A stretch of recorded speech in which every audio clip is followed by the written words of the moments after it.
Some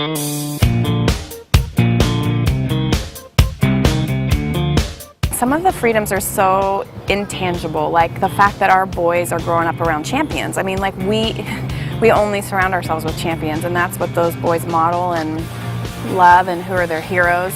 And I think, I will get choked up. Their biggest hero gets to come home when he's ready. I mean, to know that we have the freedom that the minute Scott wants to walk away from coaching and, you know, just be full-time dad, we have that freedom, and that's a freedom that is definitely priceless.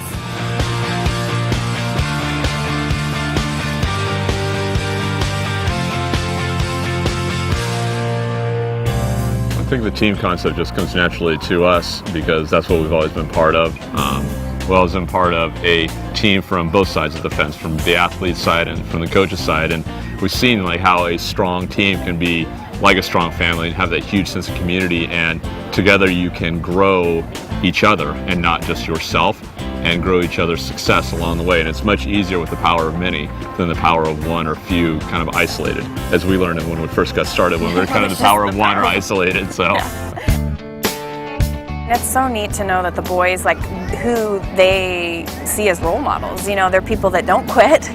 You know, they're people that are constantly trying to grow and improve themselves. They're people that are strong leaders. They're, you know, people that are so much fun to be around as well, too. And obviously our boys have no problem being outgoing, and that's probably part of the reason, too. I mean, they're used to people always coming in our house. They see so many different people that are becoming leaders or are natural leaders, one of the two, that they've started developing their own leadership qualities, and they're not afraid to be leaders in any kind of setting around their friends. You know, their personalities are coming out very strongly, and they're not afraid to take charge. And at the same time, they also understand following, you know, somebody, a coach or whatever that's in charge. And also something that, you know, I talked to Christy about that I was really proud of one of my sons was he didn't understand a drill they were doing in football, and they just kind of like glossed over at one time, and he finally stopped and said, "I don't understand what we're doing, can you tell me?" It's the fact that he was, you know, not afraid, and that's the only way to put it, and was able to speak up and say, "Can you tell me so I can be better?" That to me is just amazing. Being in a position now to, like, my dad just got through chemo probably about 6 months ago, and I remember when Richard asked the Diamonds if we wanted to go to Saintsgiving, to go to the Skybox for the Cowboys-Saints game. And, you know, I mean, it might just sound like one of those, oh, you have plenty of money and you get to go to the Skybox, but it's not that. It was the ability to say, my dad loves football, and, you know, who knows how many more Thanksgivings that we would have with him. We weren't sure.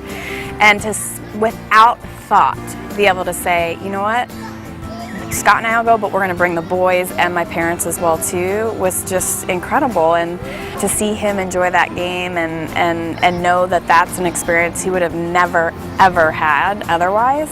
It's those kind of moments, those moments that I think you don't even know you're building Advocare for. You know, I didn't start Advocare going, oh, my dad's going to have cancer someday and I want to be able to do something that will bring so much joy to him. You know, it's those things that, like, now that we do have the freedom, we have those options to make those decisions as they come up. You know, just even things, doing special things for friends that they might not ever know we've done, or, you know, be able to help in those kinds of ways, that is definitely, I think, probably the most powerful freedom of them all.